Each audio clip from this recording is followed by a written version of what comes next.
Sepak bola Indonesia pertama kali mencetak sejarah bisa masuk ke Piala Asia yang senior, yang usia 23 maupun usia 20 tanpa jalur tuan rumah.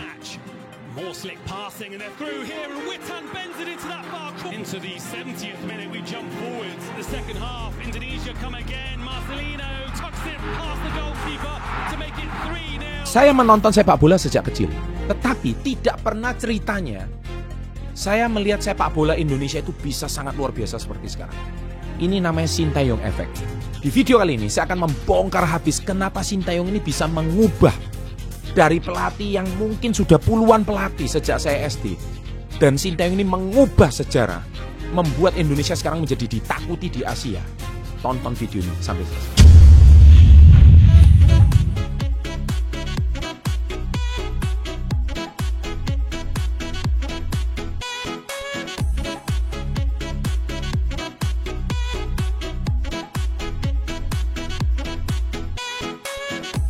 Welcome to Success Before 30 Business and Financial Mentoring.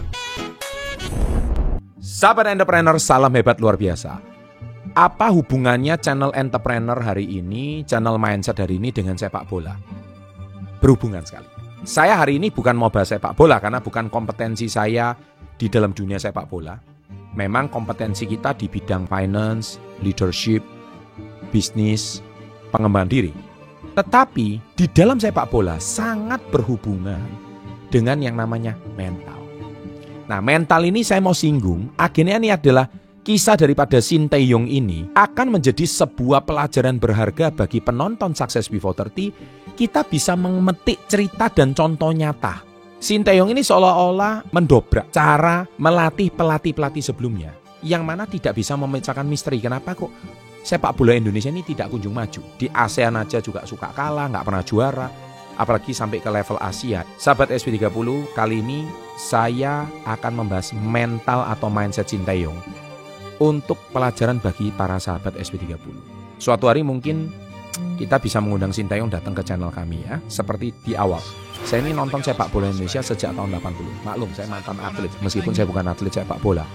Tapi sebagai sebangsa dan setanah air, saya ini suka melihat cabur yang lain juga. Keluarga saya ini kan keluarga perenang nasional. Jadi kalau teman-teman kita lagi bertanding, misalkan di kawasan ASEAN, ke Singapura, ke Malaysia, ke Thailand, kita ini harus mendukung teman seperjuangan. Nah, kebetulan sepak bola itu menjadi salah satu cabur yang paling favorit di Indonesia.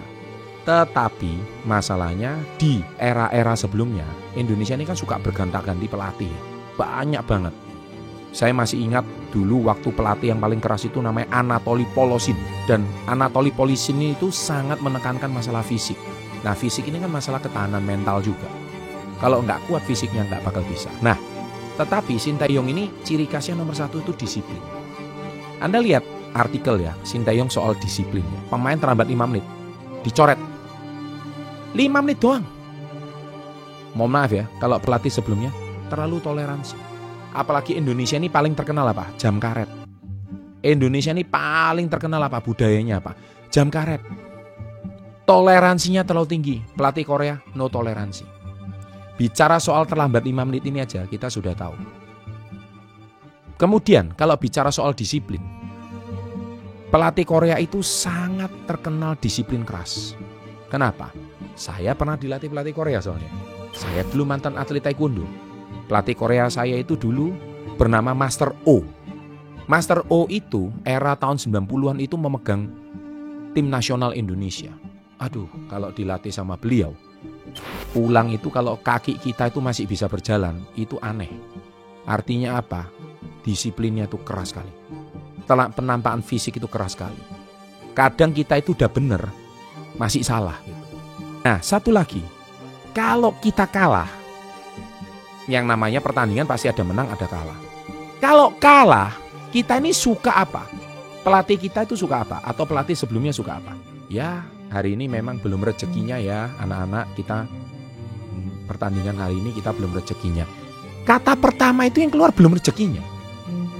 Atau hari ini Tuhan belum berkehendak, kemenangan belum ada di pihak kita, ya sudah enggak apa-apa. Enggak seperti itu. Dan atlet kita atau generasi muda kita nih baperan. Ketika ada pelatih keras, hari ini kalian kenapa nggak menang? Kalian kenapa nggak menang? Ya karena kalian hari ini tidak disiplin. Kesalahan-kesalahan elementer. Nah kalau pelatih Korea itu seperti itu.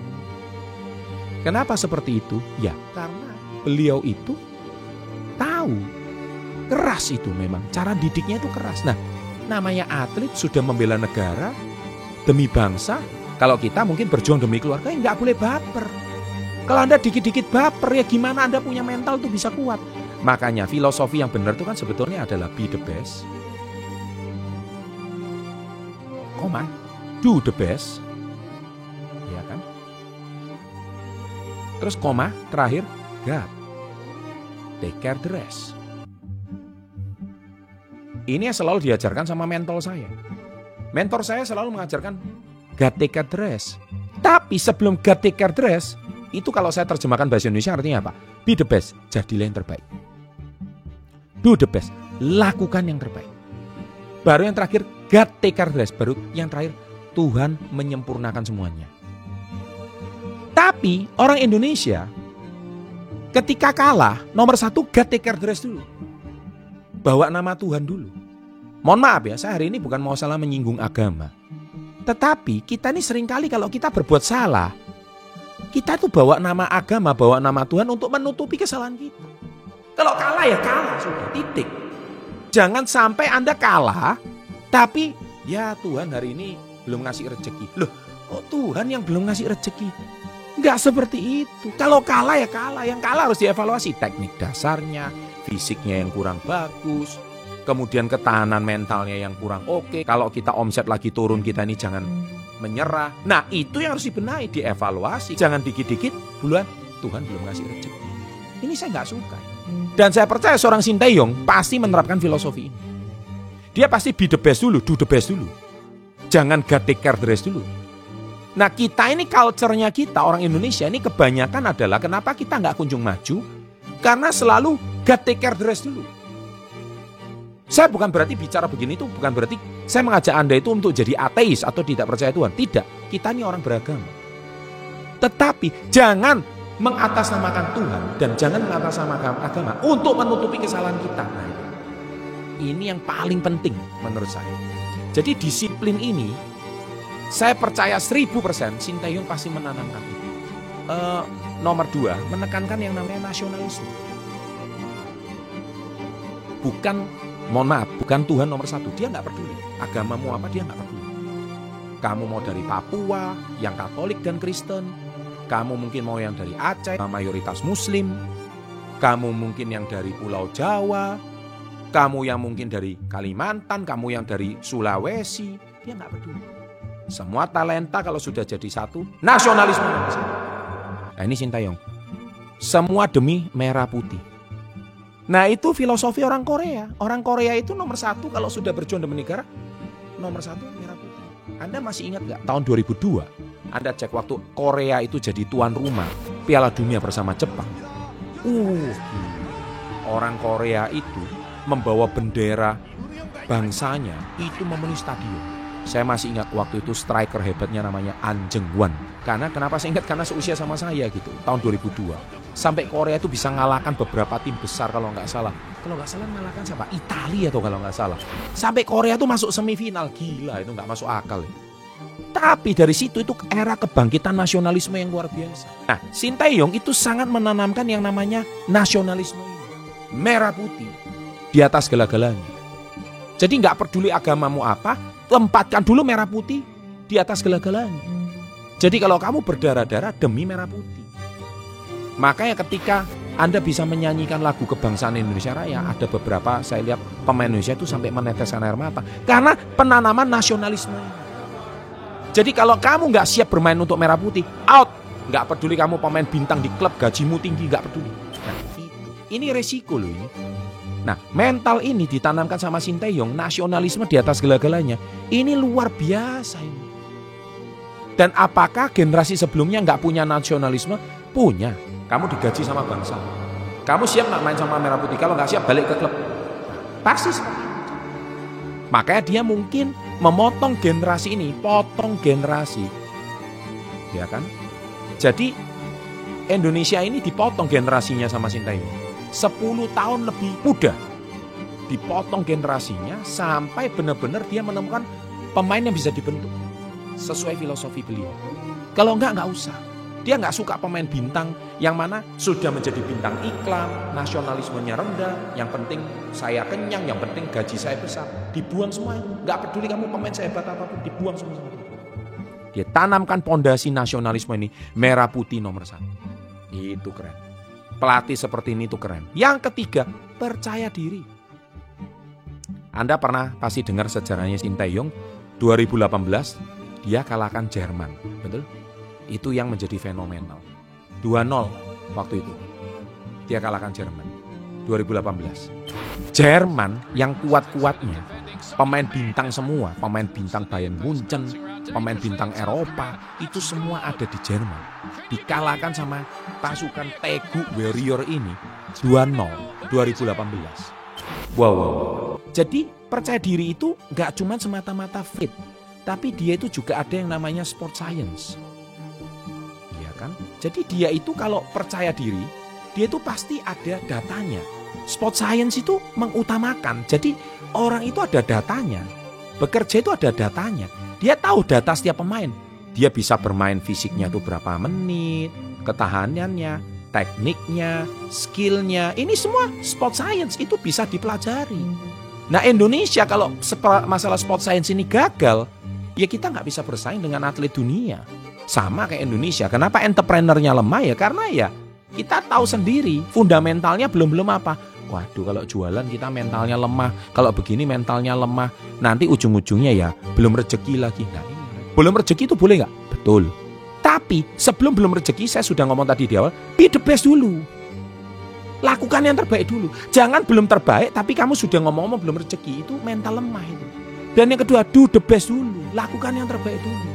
Semua dianalisa, baru yang terakhir God take care the rest. Baru yang terakhir libatkan faktor Tuhan. Itu saya setuju. Orang Indonesia ini enggak. Nomor 1, mohon maaf, God first. Sinteyong enggak, nasionalisme first. Urusan agama, pulang pada diri masing-masing. Itu Sinteyong. Saya yakin 1000% saya percaya. Sport science first. Percuma kamu hari ini berdoa pagi siang malam, taat beragama, tapi kamu sport science-nya fisik, teknik, skillnya nggak dipakai. Nah, akhirnya orang Indonesia ini yang sering jadi masalah di sini adalah dia ini melindungi mental lemahnya dengan atas nama Tuhan, tapi dia tidak memperbaiki fisiknya, tekniknya, skillnya, ilmunya, kemudian nasionalismenya, be the best-nya, do the best-nya. Itu. Nah orang Indonesia ini gimana mau maju? Semua segala sesuatunya dilindungi atas nama agama. Nah paling enak memang di Indonesia ini. Berlindung atas nama agama itu paling enak. Kenapa? Sehingga dimaklumi. Mental lemahnya itu dimaklumi. Padahal mental lemah itu harus diperbaiki. Mental lemah itu harus diajar. Bukan dimaklumi. Itu kata kunci saya membuat video kali ini. Video kali ini tuh saya jengkel ya. Kenapa? Anda itu suka berlindung mental lemah di balik kata ya karena Tuhan belum ngasih rezeki. Tuhan belum berkehendak. Ya Tuhan belum berpihak pada kita loh. Nganggur atau apa? Tuhan ngurusi sepak bola itu. Kadang-kadang kita ini harus lebih realistis lah. Kalau kalah ya kalah, sudah titik itu. Yang harus dievaluasi itu fisiknya, tekniknya, sport science-nya. Itu harus dievaluasi. Dengan teknologi yang lebih terbaru, kenapa mereka bisa maju? Itu yang benar.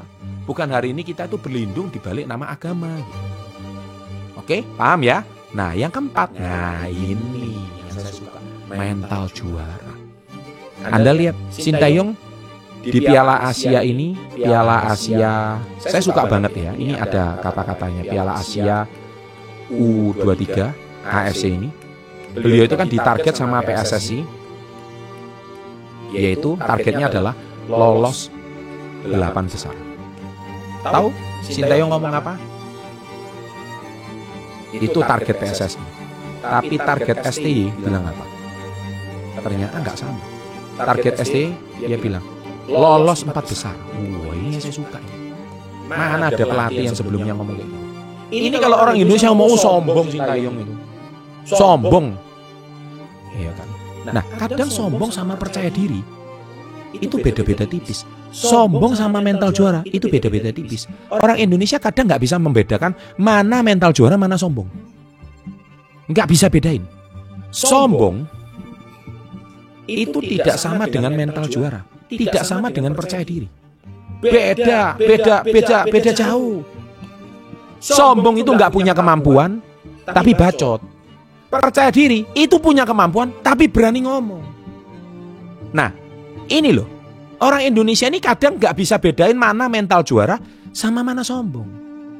Jadi Anda itu suka berlindung di balik mental lemah, terus akhirnya ketika melihat orang yang sukses Anda cuma ngomong, sombong. Sinteyong nggak sombong. Sinteyong percaya diri. Percaya diri itu harus dimiliki oleh seorang entrepreneur. Saya mampu, saya bisa. Saya mampu capai target. Itu namanya percaya diri.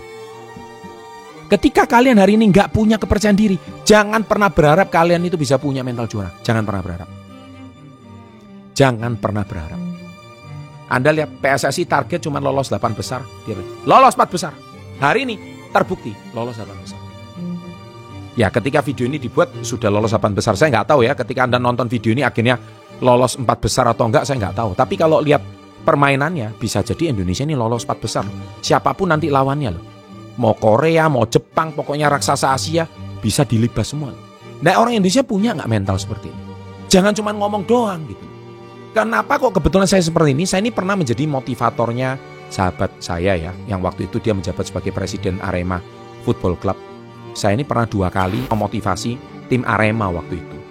Ya, 2 kali saya memotivasi. Ketika saya motivasi besoknya menang. Saya motivasi besoknya menang. Kenapa? Yang saya meningkatkan ini mental juaranya. Betul. Tapi 2-3 kali kalah lagi. Kenapa? Nggak konsisten mental juaranya. Nah, satu lagi yang saya suka ya. Yang ini yang kelima. Sinteyong itu orangnya visioner dan revolusioner. Kenapa visioner? Karena dia berani bikin target. Saya yakin itu mungkin sama PSSI. Nanti Indonesia ke depan itu seperti apa. Jadi nggak cuma target ini, tapi target ke depan dia itu berani bikin target. Dan revolusioner. Revolusioner itu apa? Yaitu tadi, potong generasi.